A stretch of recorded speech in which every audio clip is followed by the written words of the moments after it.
பெரியவங்க வயசானவங்க அப்படின்றது போயிட்டு சின்ன குழந்தைங்களுக்கு கொண்டு சாப்பிடுவாங்க. டைம் ஆச்சுன்னு சொல்லிட்டு ஊறும். அதுக்கு தான் அந்த ஊறுகாய் நம்ம உமிழ்நீர் நல்லா இயல்பாகவே நம்ம குழந்தையிலேருந்து சுரக்க கண்டை வந்து ட்ரையாக தான் இருக்கும். அந்த நம்மளை நாமே காப்பாற்றிக்கணும். நம்ம யாரையும் காப்பாற்ற வேணாம், நம்மளை நாம காப்பாற்றிக்கலாம். வணக்கங்க. இன்னைக்கு எதை பற்றி பார்க்க போகிறேன்னா, ரொம்ப முக்கியமான விஷயம், எல்லாருக்கும் பரவலாக இருக்கக்கூடிய விஷயம். மருத்துவ மருந்து தயாரிப்பு கம்பெனிகள் வந்துட்டு அதிக அளவில் லாபம் பார்க்கக்கூடிய ஒரு விஷயம். வேறு ஒன்றும் இல்லைங்க, சர்க்கரை நோயை பற்றி தான் பார்க்க போகிறோம். அதை பற்றி தான் கொஞ்சம் நேரம் கூட நான் பேச போகிறேன். எனக்கு தெரிஞ்ச விஷயத்த நான் உங்ககிட்ட பகிர்ந்துக்கிறேங்க. இதில் சரியாக தப்பான்றத நீங்கள் எனக்கு கமெண்ட்டில் சொல்லுங்கள். தப்பாக என்ன இருந்தால் மன்னிச்சிடுங்க. எனக்கு தெரிஞ்ச விஷயத்த சொல்கிறேன். தெரியாதவங்களுக்கு இதை தெரிஞ்சுக்கணும் அப்படின்றதால தான் சொல்ல வரேன் நான்.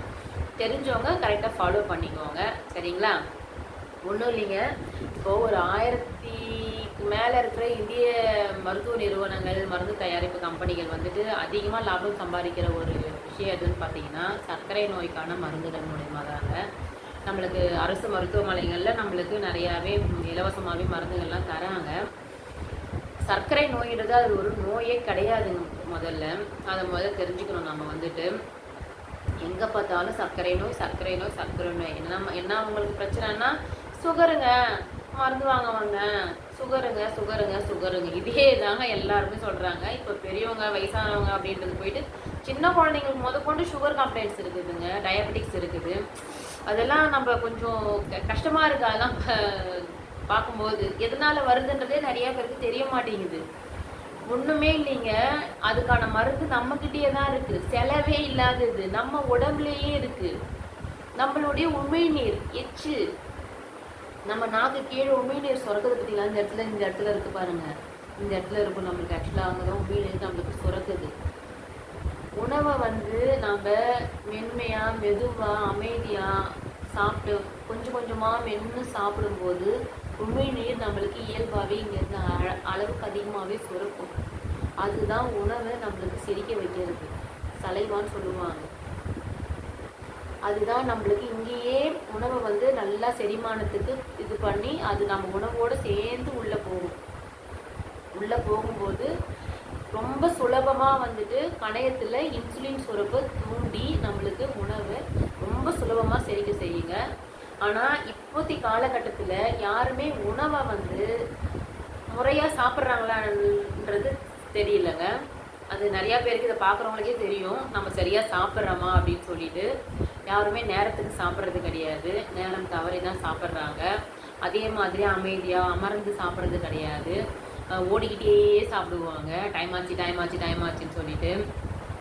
எனக்கு புரியல, நம்ம ஒரு 5 மணிக்கு எழுந்துச்சி கிளம்பினோம்னா 8 மணிக்கு போகிற வேலைக்கு 7 மணிக்கே நம்ம ரெடி ஆகிடுவோம்.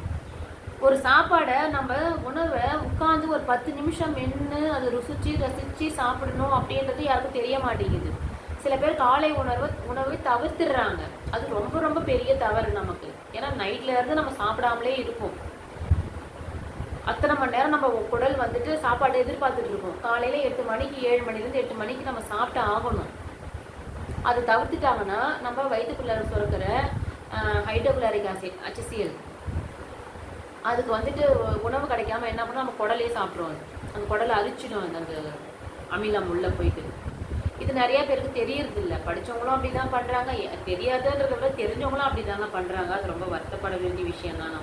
நம்ம சொல்கிறதுக்கு முடியல, அது எனக்கு தெரியல அவங்களாம் என்ன பண்ணுறதுன்னு சொல்லிட்டு தெரியாமல் நிறைய பேர் தவிர்க்கிறாங்க.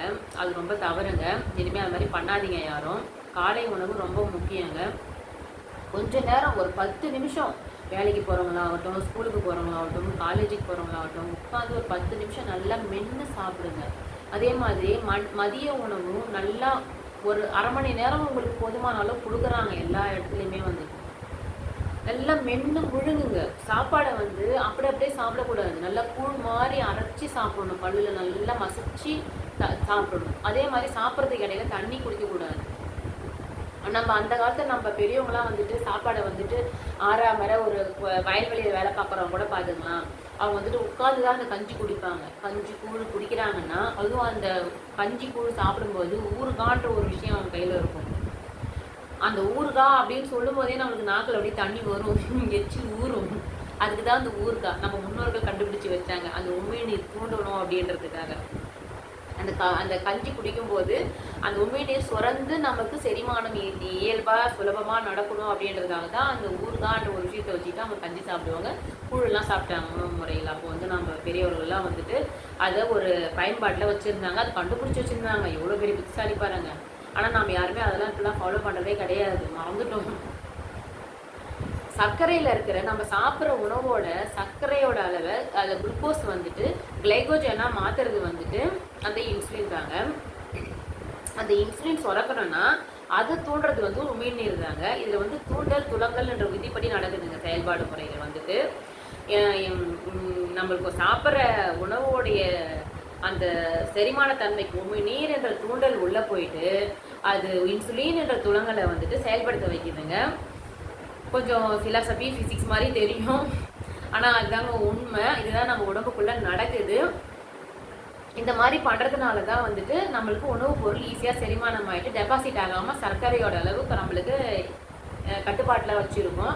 நம்ம உமிழ்நீர் இல்லாமல் ஹரிபரியாக அவசர அவசரமாக சாப்பிட்றதுனால அது என்ன ஆகும்னா அப்படியே போயிட்டு சர்க்கரையாக நம்ம உடம்புல டெபாசிட் ஆகுது. இன்சுலின் சுரக்க மாட்டேங்குது. இன்சுலின் சுரக்காதனால நம்மளுக்கு அந்த அந்த அதுக்கான சத்து பொருட்கள் வந்து நம்ம உடலுக்கு முழுசாக கிடைக்கிறது கிடையாது, அப்படியே ஸ்டோரேஜ் ஆகி நிற்கிது. இதனால தான் நம்மளுக்கு அந்த சர்க்கரை வியாதி அப்படின்றது சர்க்கரை கரையாததுனால தான் அது கிளைகோஜனாக மாற்றப்படாததுனால தான் வந்துட்டு நம்மளுக்கு இந்த சர்க்கரை வியாதி அப்படின்ற ஒன்று வந்து போகுது. புரியுதுங்களா? சர்க்கரை வியாதிங்கிறது ஒரு வியாதியே கிடையாதுங்க. நம்மளுடைய இயல்பான ஒரு விஷயத்த நம்ம மறந்து போயிட்டு அதை வந்து கொஞ்சம் ஹரிபரியில் பண்ணுறதுனால, சாப்பாட்டு முறையில் கொஞ்சம் நம்ம வேகத்தை காட்டுறதுனால நம்ம உள்ளுறுப்பு நம்ம உடல்கள் இதுக்குள்ளே இருக்கிற அந்த எல்லாமே வந்துட்டு உறுப்புகள் எல்லாமே வந்துட்டு குழம்பி போயிடுது. என்ன நம்ம பண்ணுறது சரிதானா, நான் இது ஏதோ மாறி இருக்கு அப்படின்ற மாதிரி. குழந்தைங்களுக்கெல்லாம் பாருங்களேன், குழந்தையிலேருந்தே பாருங்கள் அந்த ஜொல்லுன்னு ஒன்று ஊற்றும், நம்ம ஜொல்லுன்னு சொல்லுவோம். அந்த உமிழ்நீர், அந்த உமிழ்நீர் நல்லா இயல்பாகவே நம்மளுக்கு குழந்தையிலேருந்து சுரக்குது தான். ஆனால் அதை இடையில வந்துட்டு நாம தான் வந்து கன்ஃபியூஸ் பண்ணி விட்டுறோம். நம்ம உடம்பு இயல்பாகவே நல்லபடியாக தான் வருது, தாய் வயிற்றுலேருந்து வரும்போதே நம்மளுக்கு இயல்பாகவே எல்லாம் நல்லா தான் இருக்குது.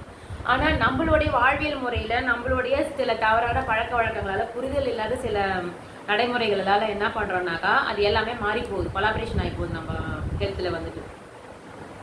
அப்போ வந்துட்டு அந்த காலத்தில் வந்துட்டு என்ன பண்ணுவாங்கன்னா சாப்பிட்றதுக்கு ஒரு அரை மணி நேரத்துக்கு முன்னாடி வந்துட்டு பனங்கல்கண்டு, இந்த கருப்பட்டி, அப்புறம் இந்த கடலை மிட்டாய், அந்த மாதிரி அந்த இனிப்பு சுவையுடைய சில பொருட்கள்லாம் வந்து சாப்பிடுவாங்க பெரியவங்கலாம். வந்துட்டு சாப்பிட்றதுக்கு அரை மணி நேரத்துக்கு முன்னாடி சாப்பிடுவாங்க, சாப்பிட்றதுக்கு அரை மணி நேரத்துக்கு அப்புறமும் சாப்பிடுவாங்க. அது நல்லா ஜீரண சக்தியை தூண்டும் அப்படின்றதுக்காக. ஆனால் இப்போலாம் அதில் யாரும் செய்கிறது கிடையாது. நம்ம பிரியாணி சாப்பிட்டு ஸ்வீட் சாப்பிட்றோம், அது லபக்குன்னு உடனே சாப்பிடுவோம். அதை விட கொடுமை டெசர்ட்ன்ற பேரில் கேக்கு, அந்த ஐஸ்கிரீமு, இந்த மாதிரி எதனா போட்டு சாப்பிட்றோம். அது இன்னும் ரொம்ப தப்பு. எல்லாமே ட்ரை ஆக்கி விட்டுடும், செரிமான பிரச்சனையே ரொம்ப கொலாபரேஷன் பண்ணி விட்டுடும். ஃபுல்லாக ஃபேட் வந்து டெபாசிட் ஆகிடும் நம்ம உடம்புல. அந்த மாதிரி தயவு செஞ்சு பண்ணாதீங்க. அதே மாதிரி உமிழ்நீர் சுரக்கிறதுல வந்துட்டு ஒரு சில பேருக்கு வந்துட்டு அந்த ட்ரபிள்ஸ் இருக்கும். அந்த தொண்டை வந்து எப்பயுமே காஞ்சி போயிட்டே இருக்கிற மாதிரி இருக்கும், வறட்சியாகவே இருக்கும்னு சொல்லுவாங்க.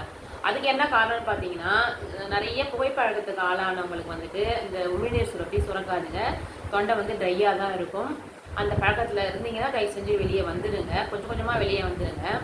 அதே மாதிரி ரொம்ப ஸ்ட்ரெஸ்டாக இருக்கிறாங்க பார்த்தீங்களா, ரொம்ப மன உளைச்சலில் எப்பயுமே ஏதோ ஒரு கவலையிலே இருப்பாங்க பார்த்தீங்களா, அவங்களுக்கு வந்து தொண்டை வந்து வறண்டு போய் தான் இருக்கும். இப்போ என்ன மாதிரி பேசிக்கிட்டே இருக்கிறாங்க பார்த்தீங்களா, ரொம்ப லவுடாக பேசுகிறாங்கன்னு பார்த்தீங்களா, அவங்களுக்குலாம் கூட அந்த நேரத்துக்கு தான் வறண்டு போகுமே தவிர்த்து கொஞ்சம் தண்ணி குடித்தானா அது இயல்பான நிலைமைக்கு வந்துடும். ஆனால் ரொம்ப ஸ்ட்ரெஸ்ஸாக இருக்கும்போது மன உளைச்சல் இருக்கிறவங்களுக்கு எப்பயுமே தொண்டை வந்து வறண்டே இருக்கும், தண்ணி தாகம் எடுத்துக்கிட்டே இருக்கும். அவங்க எவ்வளோ ஒரு நாள் தண்ணி குடிச்சிட்டே இருப்பாங்க. அதே மாதிரி முடக்குவாதம் இருக்குது பார்த்தீங்கன்னா, ரொமட்டாய்டு ஆர்த்தரைட்டிஸ், அந்த மாதிரி வயசானதுக்கப்புறம் வர அந்த பிரச்சனைகளாலையும் நம்மளுக்கு தொண்டை வறட்சி வர செய்யும். அப்போ வந்துட்டு நம்ம அது என்ன பண்ணணும்னு பார்த்தா அதுக்கான சிகிச்சையை நம்ம எடுக்கணுங்க. தொண்டை வறட்சி, உமிழ்நீர் சுரக்காத பிரச்சனையை வந்துட்டு நம்ம சாதாரணமாக விட்டோம்னாக்கா இந்த மாதிரி பல பிரச்சனைகள் அடுத்தடுத்து நம்மளுக்கு கொண்டு போய் விட்டுடும். புரியுதுங்களா? எல்லாத்துக்குமே காரணம் நம்ம உமிழ்நீர் நம்மளுக்கு இயல்பாக சுரக்கணும். அது நம்மளுடைய வாழ்வியல் முறையில் தான் இருக்குது. அதே மாதிரி மனசை வந்து நம்ம ரொம்ப சந்தோஷமாக வச்சுக்கணுங்க. ரொம்ப சந்தோஷமாக வச்சுக்கிட்டோம்னா நம்மக்கிட்ட தான் அங்கே இருக்குது. சந்தோஷம் வெளியிலேருந்து கிடைக்காது, நம்ம சந்தோஷம் நம்ம கையில் தான் இருக்குது. கவலை, கஷ்டம், துக்கம், வேதனை எல்லாருக்குமே லைஃப்பில் இருக்கும், எனக்கும் நிறையா இருக்குது. அதே சமயம் சந்தோஷமும் நம்ம லைஃப்பில் நம்ம தான் கொண்டு வரணும். யாரும் காசு கொடுத்தாலும் நம்ம வாங்க முடியாது எதையுமே. வந்துட்டு கஷ்ட நஷ்டம் அது மாதிரி இயல்பாக வர மாதிரி மன்னிச்சுங்க. அதே மாதிரி சந்தோஷமும் நம்மளே இயல்பாக வர வச்சுக்கணும். அதுக்கான சூழலை நம்ம தான் உருவாக்கிக்கணும். சரிங்களா? அதனால நான் இப்போ என்ன சொல்ல வரேன்னாக்கா, சர்க்கரை நோய்ன்றது நோய் கிடையாது, நம்ம மனசுக்கிட்ட தான் இருக்குது. அதே மாதிரி அன்பா இருங்க. எல்லாருக்கிட்டையும் அன்பா இருந்தீங்கன்னா நம்ம மனசும் நல்லா இருக்கும், நம்மக்கிட்ட அணுகுறவங்களும் நல்லபடியாக இருப்பாங்க, நம்மளுக்கு எந்த ஸ்ட்ரெஸ்ஸும் வராது, நம்மளுக்கு எந்த நோயும் வராது. ஓகேங்களா? சர்க்கரை நோயை விரட்டுவோம், நம்மளே நாமே காப்பாற்றிக்குவோம். நம்ம யாரையும் காப்பாற்ற வேணாம், நம்மளை நாம காப்பாற்றிக்கலாம். ஓகேங்களா? நன்றி, வணக்கம்.